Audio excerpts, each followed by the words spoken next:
Amadeus 91.1 Buenos Aires, Argentina.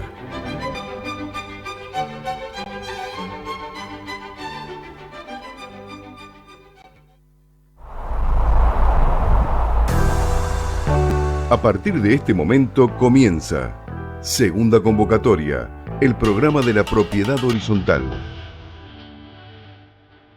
Ideado y realizado por el Foro de Abogados de la Propiedad Horizontal.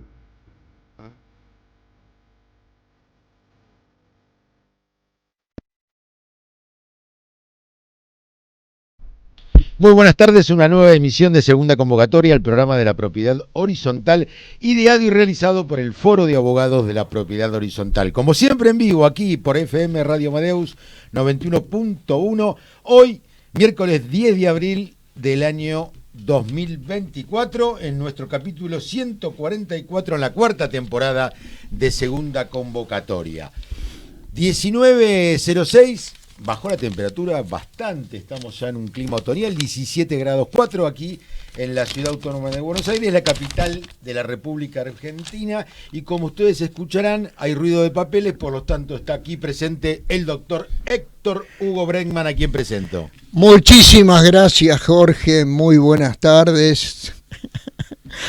Se oye ruido de... Se ríe el operador. Vos sabés que el operador es... realmente merecería, es de Avellaneda, no sé qué te puedo decir. Bueno, buenas tardes, Jorge, gracias por la presentación.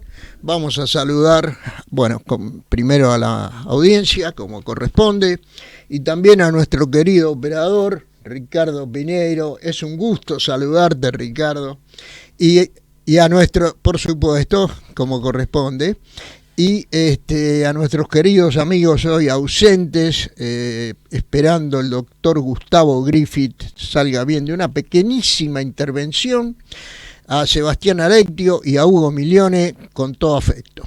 Muy bien, Hugo, si te parece comenzamos a pasar los medios de contacto con el programa y con el Foro de Abogados de la Propiedad Horizontal. Con el programa, ¿cómo se comunican en directo, online, los oyentes, las oyentes? Los oyentes se pueden comunicar directamente al 4300-0114, repito, 4300-0114 y 5031-9801, repito, 5031-9801, se comunican directamente con nuestra emisora y pueden realizar las consultas, los comentarios que deseen.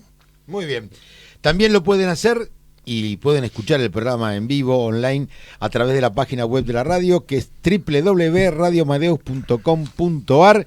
Por la aplicación o por la app de la radio, la bajan de la tienda de los celulares en cualquiera de sus dos versiones, se escucha con una alta fidelidad, la encuentran por Radio Amadeus 91.1 o 911, por supuesto, como siempre, online, a través del dial de la frecuencia modulada 91.1 de Radio Amadeus, y también lo pueden hacer en diferido a partir de las 20 horas, un ratito pasadas las 20 horas, cuando Ricardo Piñeiro, nuestro operador, ponga en la solapa instale en la solapa de la página de la radio www, repito, radioamadeus.com.ar, decía en la solapa de nuestro programa, Segunda Convocatoria, el programa de la propiedad horizontal. Este programa, así como van a encontrar alrededor de 47, 48 programas anteriores, no los 144, pero sí una buena parte de los programas, más o menos un año hacia atrás. Si quieren vernos y escucharnos, no lo van a poder hacer online, pero sí lo van a poder hacer a través de la red social YouTube del Foro de Abogados de la Propiedad Horizontal. Allí van a encontrar próximamente este programa y muchos de los anteriores, especialmente del último año, con su descripción para saber qué tema hemos tratado. Si quieren saber qué tema vamos a tratar, ahí pueden consultar las redes del Foro de Abogados de la Propiedad Horizontal, especialmente el Facebook, lo encuentran así por Foro de Abogados de la Propiedad Horizontal. El fin de semana anterior a nuestro programa en vivo de los miércoles, describimos el tema a tratar y nuestros invitados especiales que por lo general tenemos aquí en el programa. Creo que está hecha toda la presentación, así que por lo tanto vamos a lo nuestro. El tema central en segunda convocatoria. Héctor, hoy vamos a hablar de algunos de los conflictos más recurrentes y comunes dentro de la propiedad horizontal, que está relacionado con la determinación del destino de las unidades funcionales y las partes comunes en los consorcios precisamente de propiedad horizontal. El tema lo hemos tratado tangencialmente en muchos otros programas, pero hoy nos vamos a abocar concretamente a esta cuestión que tiene una íntima relación con la interpretación de los reglamentos. Así que si te parece, para comenzar, para principiar con este tema que es bastante árido, bastante controvertido, te dejo la palabra. Bien, gracias Jorge. Yo, como siempre, me gusta establecer cuáles son los parámetros o antecedentes que llevan a esta cuestión. Y es indudable que tenemos que remitirnos a una figura esencial dentro de lo que es la propiedad horizontal. Me estoy refiriendo al reglamento hoy denominado de propiedad horizontal. ¿Por qué digo que hoy está así denominado? Anteriormente, en la vigencia de la ley 13.512, el reglamento, que se llamaba reglamento de copropiedad, para establecer la primera diferencia, tenía la obligación, la gente que lo redactaba y iba a hacer su utilización, de la redacción y de la inscripción, el mismo. Y tenía una serie de pautas para su contenido que era básica y que hoy, en el nuevo artículo 2056, cuando digo nuevo artículo, estoy remitiéndome a lo que siempre denominamos ya hasta el hartazgo, nuevo Código Civil y Comercial. Yo creo que van a pasar 50 años y le vamos a seguir diciendo nuevo Código Civil y Comercial, que lo ha ampliado fundamentalmente el criterio que antes estaba, si mal no recuerdo, Jorge, en el artículo 9 de la 13.512. Exacto. Entonces tenemos que durante la vigencia de la ley tenía, entre otras cosas, el reglamento, aquel reglamento de copropiedad así denominado, la obligación de contener la designación del representante, la remoción, remuneración y también la designación del reemplazante, la forma y proporción en la cual se iban a liquidar las expensas comunes y también todo lo relativo a la convocatoria de asambleas y las mayorías que iban a decidir los puntos en votación.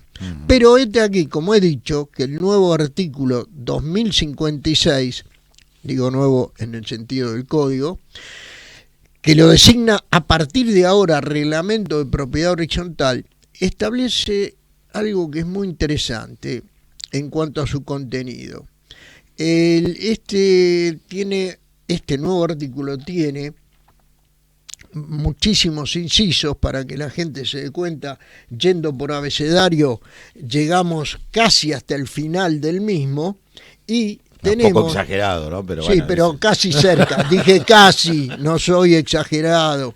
Dije casi. Sí. Si usted escuchó bien, dije casi. Entonces, tiene toda una serie de pautas y acá hay algo interesante, que me parece que aquellos que nos escuchan habitualmente ya han escuchado más de una vez. Yo soy bastante reiterativo, lo asumo al respecto, en cuanto a que a veces hay compradores que se olvidan de exigirlo cuando no se lo dan el reglamento. Claro.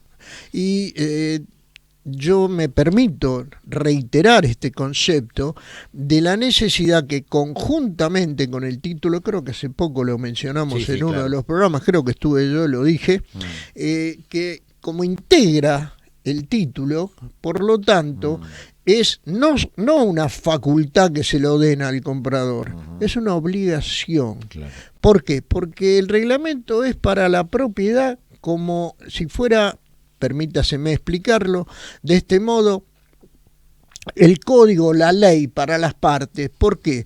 Porque establece toda una serie de pautas que hacen a la convivencia consorcial y que deben ser respetadas. Es así que vamos a encontrar que ese reglamento debe tener la determinación del terreno, la determinación de unidades funcionales, complementarias, la enumeración de bienes propios, la división de las comunes, la composición del patrimonio, la forma de convocar una asamblea, etcétera, etcétera. Son muchos. Y trae pautas, como digo, que son de obligatoria. Y esto, en ese sentido, sería lo que nosotros solemos denominar un verdadero contrato de adhesión. ¿Por qué? Porque si yo compro una propiedad que está sometida al régimen de propiedad horizontal, estoy adhiriendo a las pautas de ese reglamento. Claro. Señor oyente, muy simple, ¿qué quiere decir esto? Que usted acepta esas pautas, aunque nadie se las lea, aunque nadie se las diga, aunque usted las considere que va de suyo, no. Cada reglamento puede contener por supuesto que los lineamientos generales básicos los van a tener todos de una u otro modo, ¿no? La designación del administrador, las mayorías, etcétera. Pero son verdaderos contratos de adhesión, en el sentido que cuando usted compra una propiedad sometida al régimen de propiedad horizontal, está aceptando las pautas contenidas en el reglamento. Por ende, en ese sentido es lo que nosotros solemos llamar un verdadero contrato. Y una de esas cláusulas es la que tiene relación con el tema que estamos tratando hoy en particular, que es el destino de las unidades y de las cosas y partes comunes del consorcio. Ahora, no siempre, por supuesto, los enunciados de un reglamento son lo suficientemente claros como para ser interpretados unívocamente, y ahí surgen los inconvenientes. En este sentido, se ha resuelto que en los supuestos en los que deba interpretarse una cláusula de un reglamento de propiedad cuyos términos puedan dar margen de duda, corresponde que la misma sea comprendida a favor o en beneficio de la comunidad. Es un principio de favor communis. Y hay algo importante, Jorge, que me permito, no lo tomes a mal y con favor, las disculpas del caso.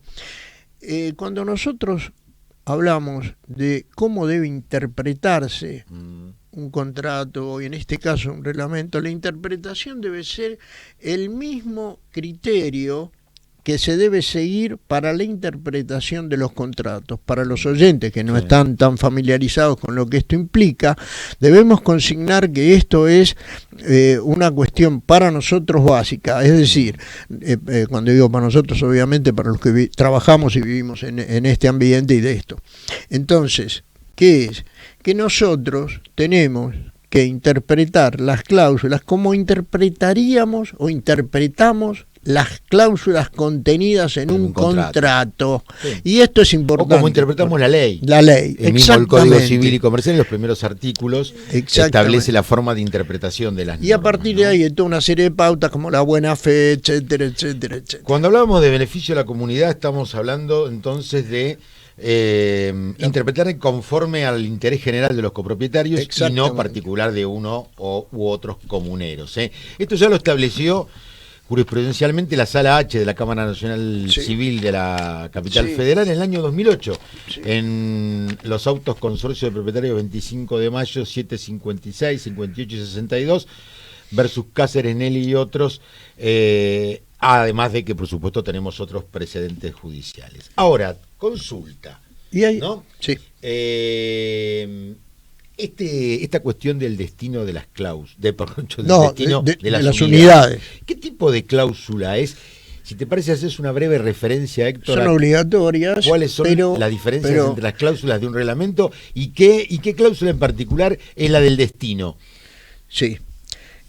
Personalmente me gustaría también aclarar algo. ¿Hasta qué punto esto es importante para quien legisló, es decir, para quien estableció esto, que en otro artículo, el 2040 del Código Civil, estipula que las cosas y partes cuyo uso no está determinado, la presunción de comunidad. Entonces esto parte. Bueno, hay cláusulas que son obligatorias. Y en este la del sentido, destino es una de ellas. Es claramente. Esto da lugar a muchas cuestiones muy interesantes, Jorge, porque para nosotros se abre un mundo de posibilidades que, por supuesto, mucho antes que nosotros estemos entre los que trabajamos con las leyes y acatamos las disposiciones, mucho antes ya han habido conflictos derivados de la mala utilización, de la mala interpretación, a veces de la exagerada interpretación que hay sobre el destino que se puede dar a una unidad de propiedad horizontal. Entonces, estas cláusulas tienen que ser muy claras. Cuando alguien dice el destino de las unidades o de todo el edificio, de todo el inmueble es para vivienda, está excluyendo, lo hago de este modo para ser sintético y para ir por donde ya vamos a llegar a otros casos particulares. En este caso estaría excluyendo, por ejemplo, un destino comercial, un destino profesional. Entonces, si yo digo que fíjense, señores oyentes, si nosotros tomamos todo literal, ¿qué estoy diciendo? Estoy diciendo que el destino de las unidades que componen ese inmueble es únicamente posible que sea como vivienda. Sí. Es decir, excluyo todo otro destino. Ahora, para que la gente vaya adentrándose en lo que nosotros solemos tener como variedad de alternativas de consultas que nos formulan, voy a poner un solo ejemplo y ya la gente creo que va a ser bastante claro. Cuando existe esa tipificación de vivienda única, solamente para vivienda, destino solamente para vivienda, y alguien nos plantea, pero yo no ejerzo una actividad comercial, pero vende algún producto desde ahí en forma habitual, se forman colas, atiende gente, pero yo no tengo un local al público, estoy dando esto, quiero ser muy claro, Jorge y audiencia, como un simple ejemplo de aquellas cuestiones que se pueden suscitar en torno a estas cláusulas. Ahí tienen ustedes un caso claro en el cual se puede tornar difícil determinar. Dijiste que el inciso K del artículo 56, del Código Civil y Comercial, sí, que establece como cláusula obligatoria el destino de las partes comunes, también puede ser considerada como una cláusula estatutaria y no una cláusula reglamentaria. Es otra de las clasificaciones, ¿no? La diferencia estaría dada en la afectación patrimonial o en el derecho subjetivo que contienen esas cláusulas. Ahí viene una pequeña digresión que me permito, con tu anuencia, hacerlo. Hay cláusulas que son obligatorias y estatutarias y hay facultativas. Para que la gente se dé cuenta, por ejemplo, una cláusula es, este tipo de cláusulas pueden no ser unívocas, es decir, pueden no excluirse en la misma cláusula, el mismo tipo, es decir, conjugan el mismo tipo de carácter. Es decir, puede ser obligatoria y estatutaria. Claro. Como por ejemplo los porcentuales, que se fijan, puede ser considerada de ese modo. Ahora, puede haber otras que sean obligatorias y reglamentarias. Claro. Por ejemplo, la de las tenencias de animales. Sí, claro. ¿Está claro? La del destino, entonces, es obligatoria y estatutaria. Bien. Sin ninguna duda. Existiendo este tipo de cláusulas, ¿quiénes pueden accionar cuando hay un incumplimiento a esas cláusulas o se entiende por incumplir alguna de esas cláusulas o alguno de los propietarios lo considera como tal? En primer lugar, hay alguien que nosotros ya nos hemos explayado sobre sus funciones específicas, que es quien representa al consorcio, a la vez es mandatario, pero se denomina la figura como el administrador del inmueble. Sí. El administrador puede hacerlo, debe hacerlo en caso de denuncia y que así lo resuelva la asamblea. Claro. Porque puede ser que sometida la cuestión a la asamblea no exista para la gran mayoría.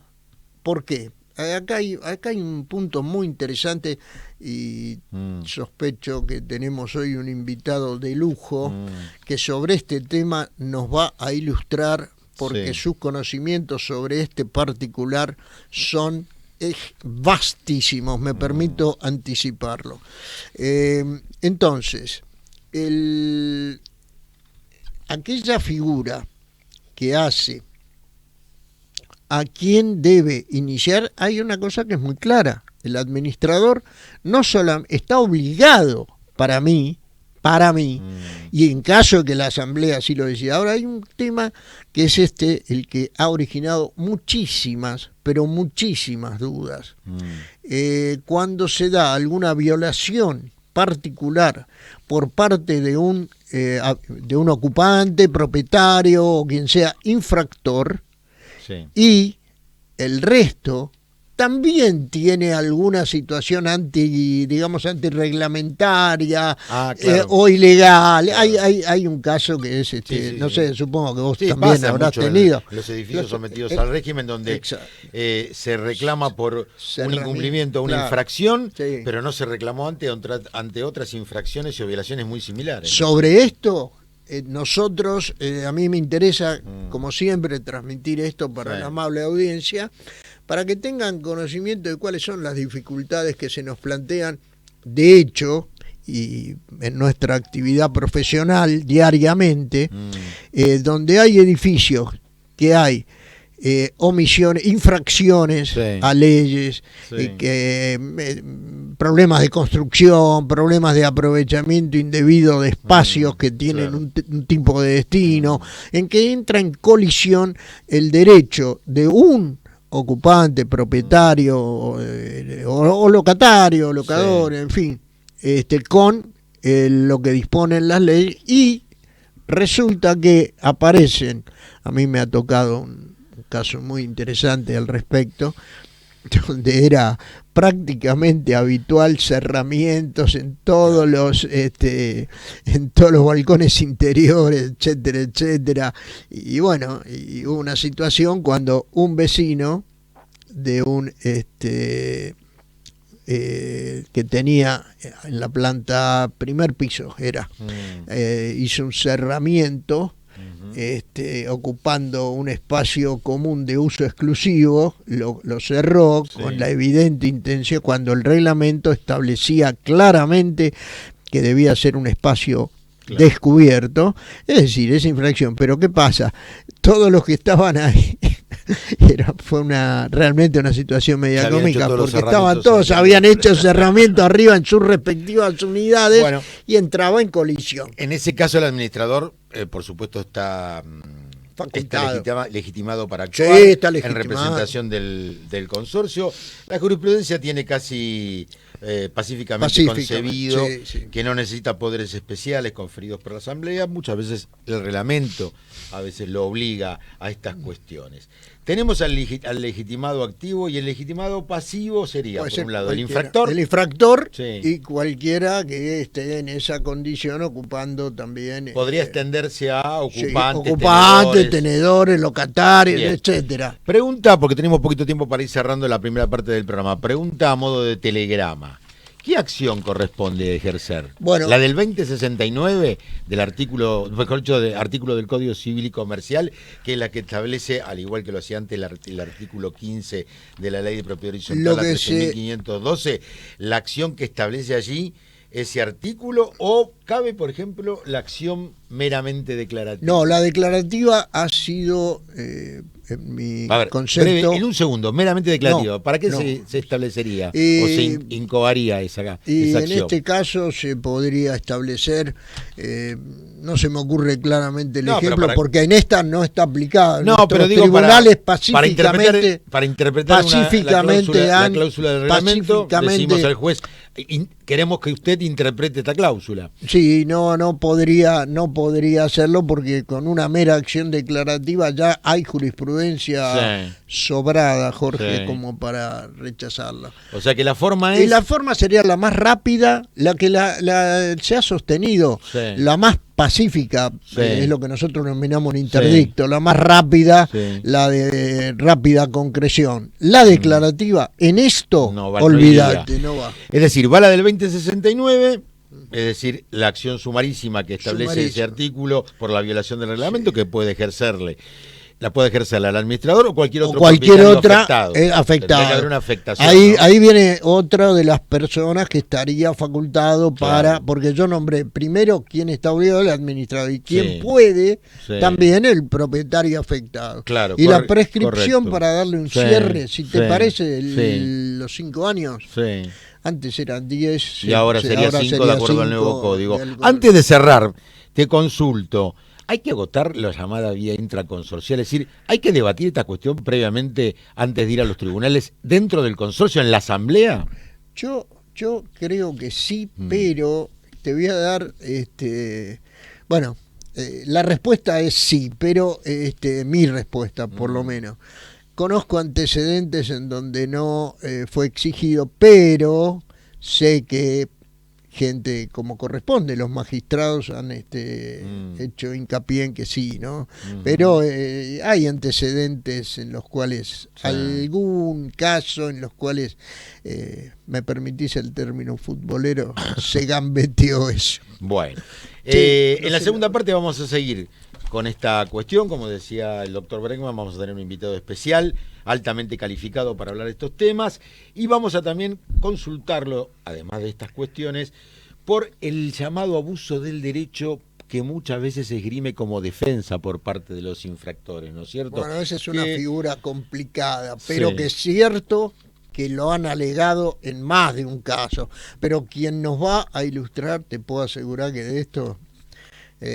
es un lujo que nos damos hoy. Muy bien, seguimos entonces en un ratito. Foro de Abogados de la Propiedad Horizontal. Soluciones jurídicas para consorcios, conjuntos y desarrollos inmobiliarios. www.forodeabogadosph.com.ar. Correo electrónico forodeabogadosph@gmail.com. En Facebook, Foro de Abogados de la Propiedad Horizontal. En Twitter, @Foro de Abogados PH. Y en Instagram, Foro de Abogados PH.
alguien? No, por supuesto. Muy bien, seguimos en segunda convocatoria del programa de la propiedad horizontal.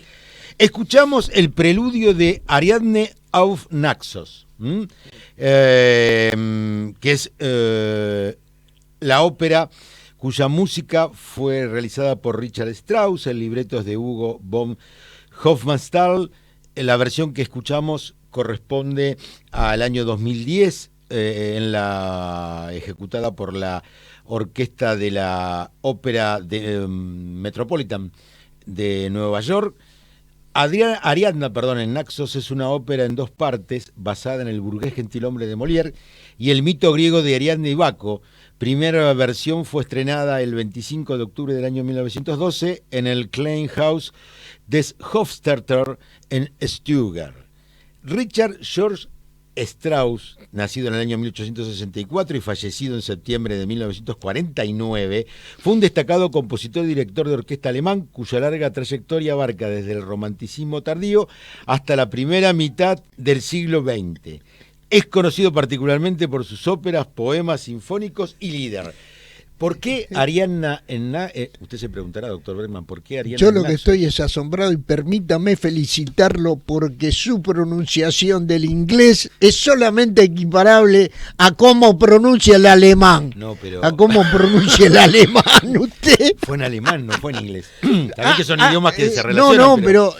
bueno, le pregunté, ¿por qué Ariadna Naxos? Ariadna Naxos, no, yo el único porque que... el viernes se estrena, inaugurando la temporada lírica del Colón de este año, Ariadna Naxos. Y usted es en la versión de Marcelo.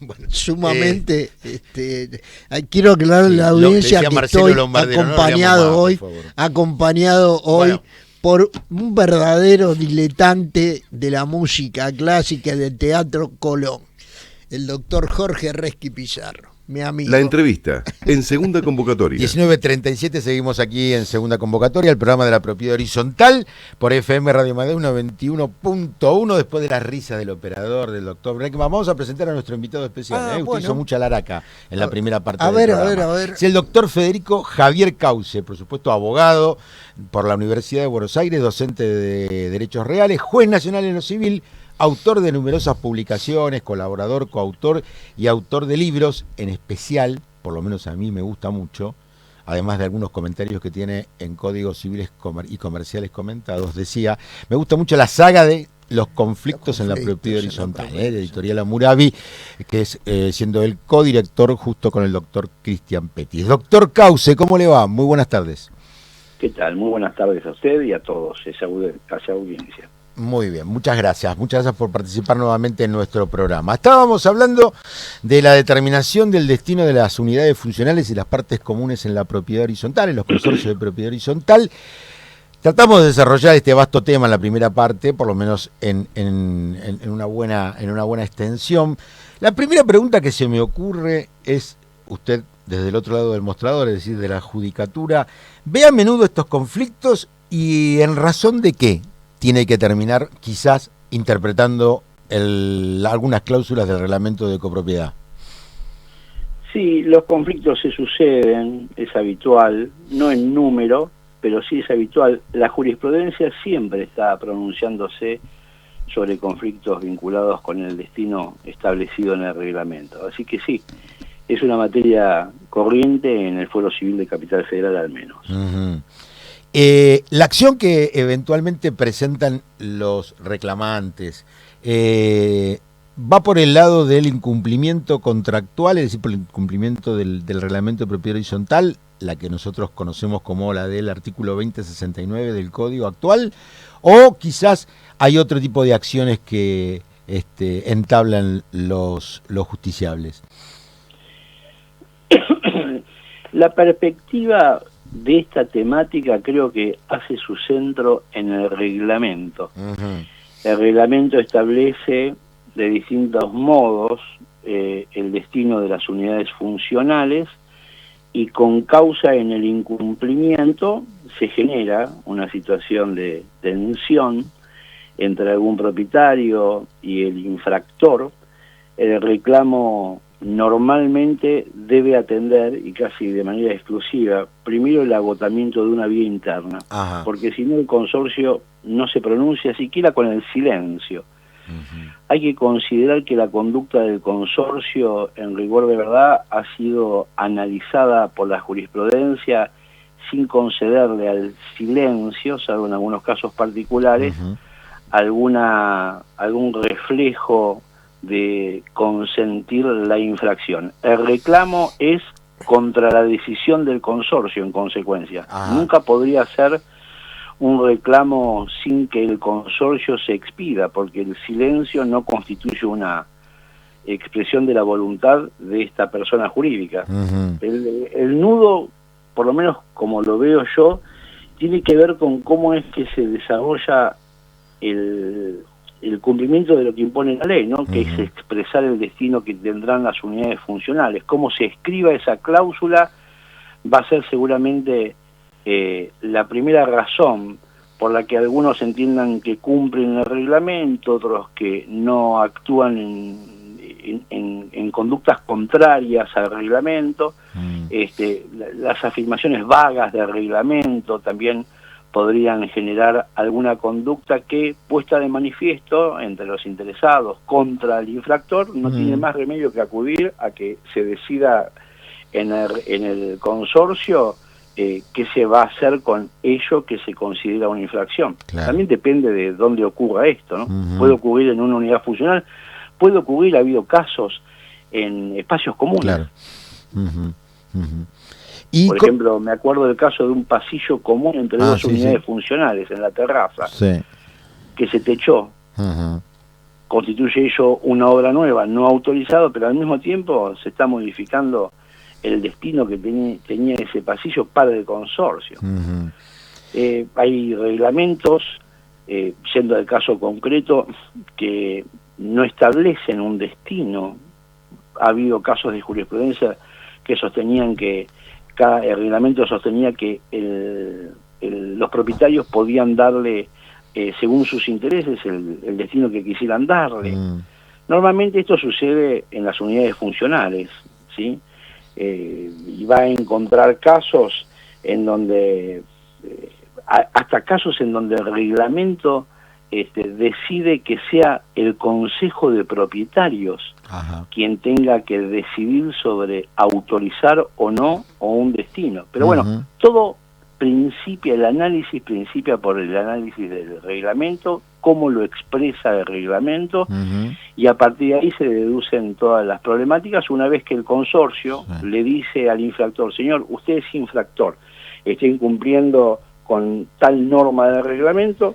Esa norma es una norma estatutaria, es una norma definitiva, compone el halo de derechos de cada uno de los propietarios, de ahí que su decisión ha sido impuesta por la ley como contenido esencial de todo reglamento, y con causa en que así lo impone la ley, se ha considerado que sea precisamente estatutaria, debiendo acudir la unanimidad de los propietarios, ahora con este sistema que permite la ley de poder contar con la voluntad de los ausentes, notificada la decisión o propuesta en la asamblea, y así reunida la unanimidad, modificar el destino que prevé el reglamento.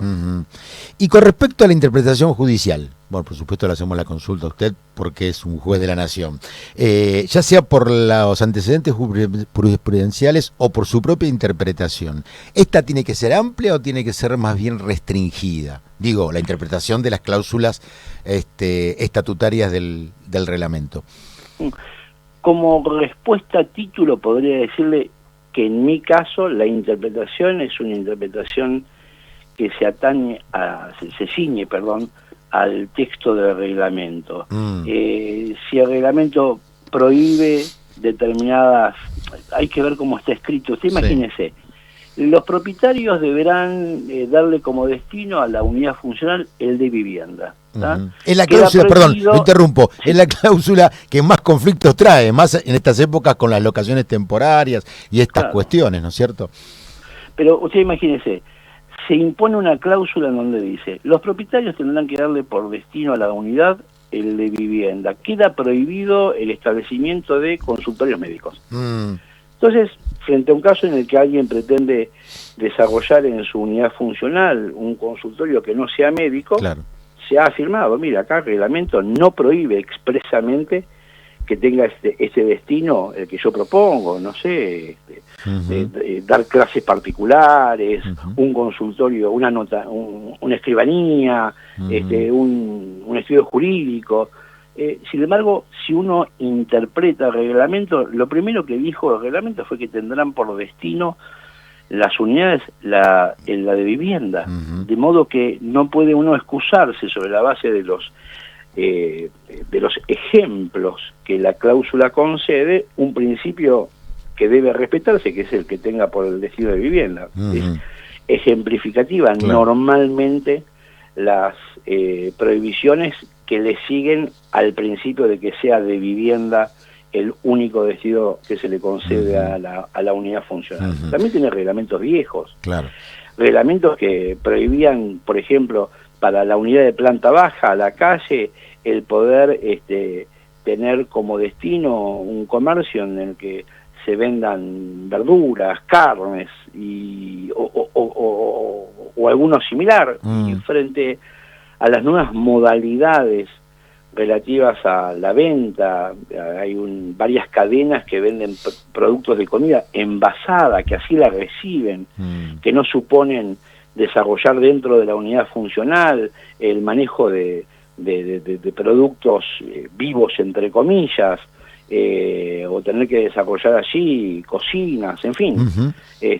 Si el reglamento ha sido expreso respecto de que queda prohibida alguna otra actividad, las circunstancias del caso deberán ser evaluadas, a mi modo de ver, en respuesta a su pregunta, de una manera no flexible, de una manera estricta. Acá la ley que debe conservarse es a la que adhirieron cada uno de los nuevos propietarios durante los años en que vive ese consorcio, y hay que considerar que con causa en ello ha sido distribuidos los gastos de conservación de la cosa común, que existen coberturas de seguro que podrían quedar no dando amparo o aseguramiento para actividades no arregladas, el ingreso de terceras personas, lo concerniente a las molestias, a la seguridad, a la sobrecarga de servicios comunes, por ejemplo.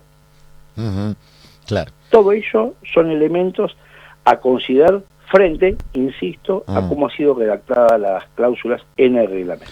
Doctor Cause, el doctor Breckman le quiere hacer una consulta. Primero, doctor, un verdadero placer saludarlo por este medio y agradeciendo su intervención en este programa. Le pregunto algo que me interesa muchísimo su opinión. En el caso de la tan mentada abuso de derecho que suele ser alegada por algunos infractores, llamémosle, usted debe tener seguramente casos en los cuales, o ha tenido, no necesariamente que estén en curso ahora. ¿Cuál es el criterio? ¿Cuáles son los que más frecuentemente usted ha tenido al respecto? Casos en los cuales se alegue el abuso de derecho. Normalmente el abuso de derecho, yo frente al tema, como respuesta le digo, yo entiendo que cuando demanda el consorcio en el ejercicio de una cláusula que impone determinado destino, no tiene a su cargo acreditar un perjuicio, porque de lo que se trata es del cumplimiento de una norma a la que cada uno de los propietarios adhirieron a medida que se fueron sumando al consorcio. De ahí que mi interpretación, según un viejo artículo que escribí, es una interpretación estricta del reglamento y que no admite considerar un ejercicio abusivo por parte del consorcio el demandar a un propietario que comete una infracción. El problema se presenta cuando ese demandado, ese infractor para el consorcio, se presenta y alega, mire, acá hay otras unidades funcionales que vienen incumpliendo el destino concedido por el cual ahora usted me demanda a mí. Esto es un ejercicio abusivo. Se razona. Le advierto esto nada más, solo para hacer una comparación con criterios. En materia de obra nueva, ¿sí?, la acción entablada por el consorcio debe tener como fundamento el probado incumplimiento del reglamento. Cuando la acción en materia de obra nueva la deduce un copropietario, tiene que alegar un perjuicio, porque allí no es el interés de la comunidad, sino es el interés propio. Claro. Si ello funciona así para las obras nuevas, no podría funcionar de un modo distinto para un acto que también constituye un acto de disposición, que es modificar el destino. Claro. Desde esa perspectiva le razono.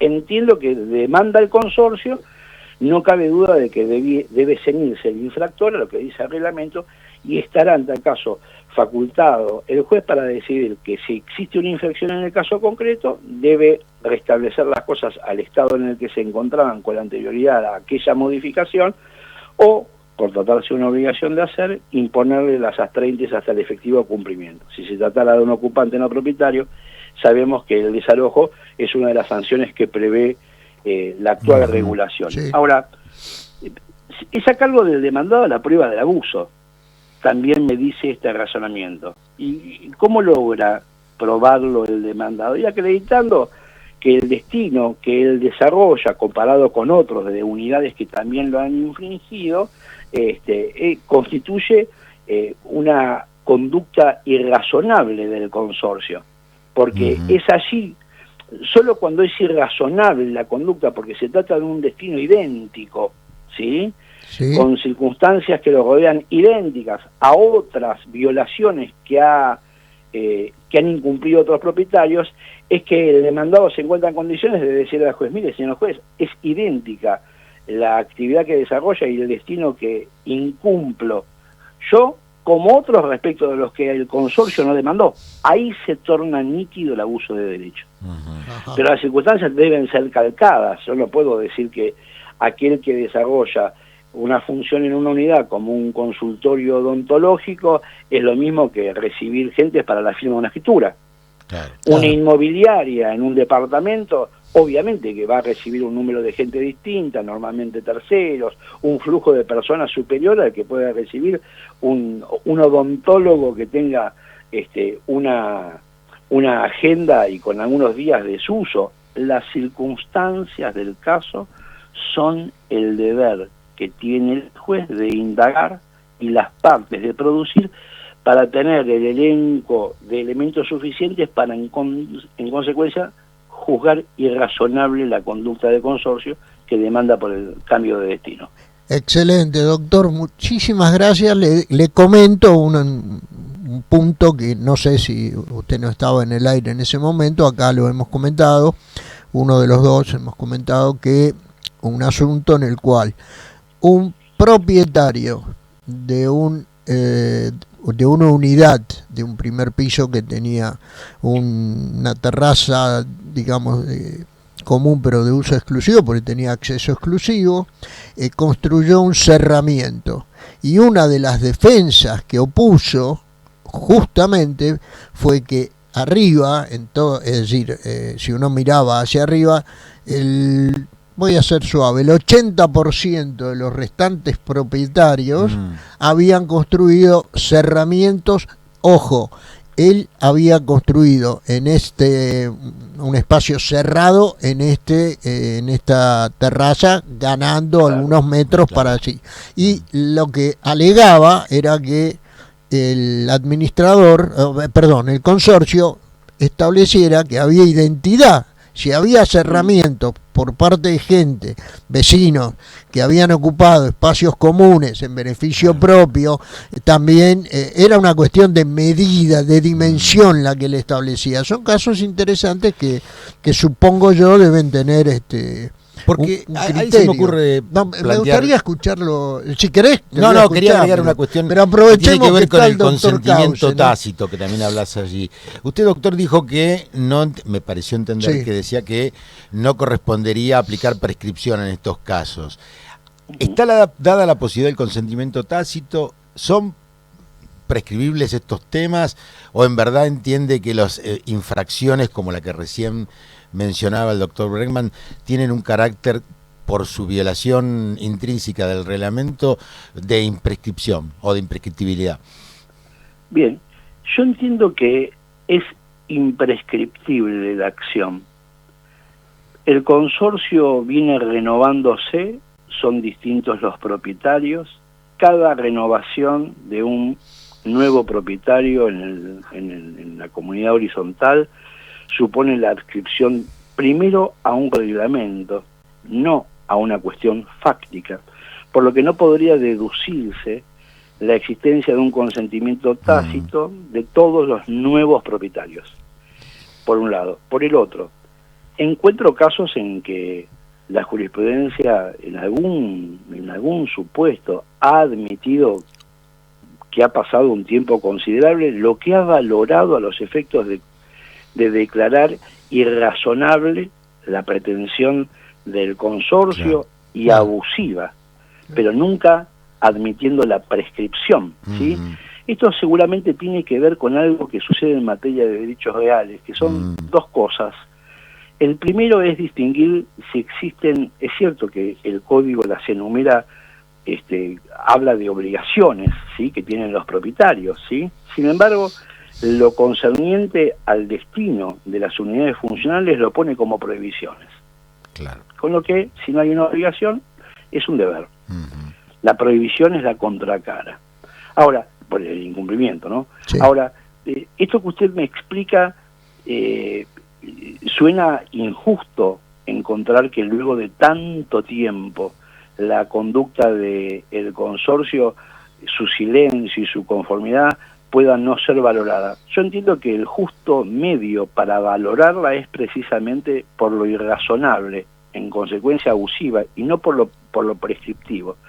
Luego, le digo, hay un filo que a veces la jurisprudencia pone en evidencia, pese al reclamo del Código Civil y Comercial, que pone en evidencia que el juez transpone, que es la constitución de derechos reales por decisión judicial.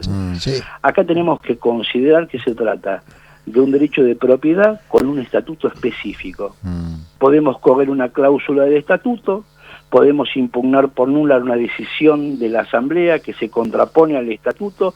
Lo que no podemos es modificar el contenido de los derechos reales que el propio estatuto especifica. De ahí que la intervención judicial siempre va a ser subsidiaria si existe un caso de acefalía, de ausencia del administrador. Tiene una vía expedita cada uno de los propietarios con el porcentaje que establece la ley para acudir a la Asamblea Judicial para restituir la existencia de un administrador que posibilite la discusión en una asamblea, y todo eso es lo que funda, a mi modo de ver, la necesidad de siempre agotar la vía interna. Ajá.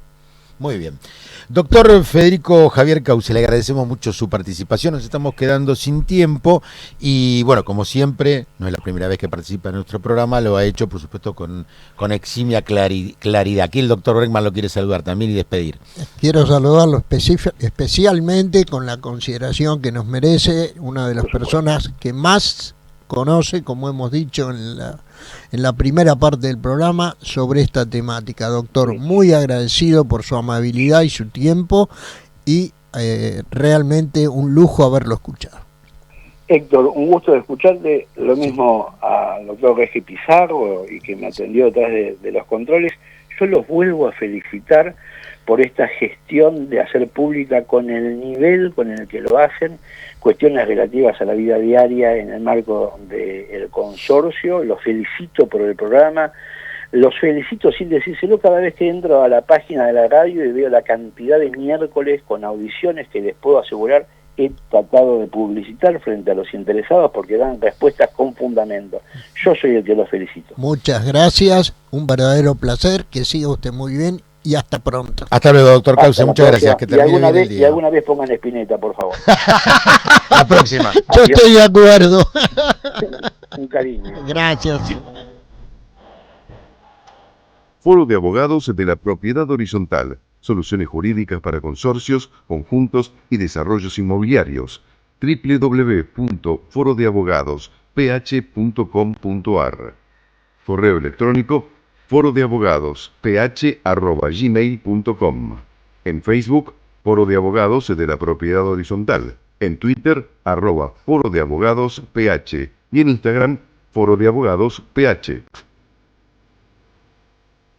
Bueno, 19:51 y no nos queda tiempo para nada. Dejamos igualmente, porque nos olvidamos de decirlo hoy al principio, el WhatsApp de la radio, 11 23 95 1992. En la semana nos pueden dejar consultas ahí. Entró una consulta sobre este tema, específicamente sobre el destino, así que lo vamos a contestar la semana que viene. Jorge, muy agradecido por toda tu intervención y por la parte que me ha correspondido.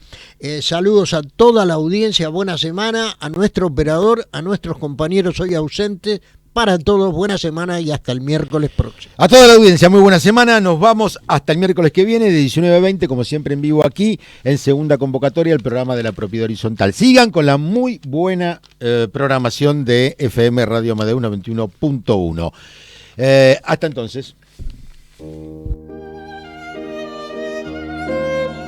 Desde la ciudad de Buenos Aires, República Argentina, transmite Amadeus 91.1.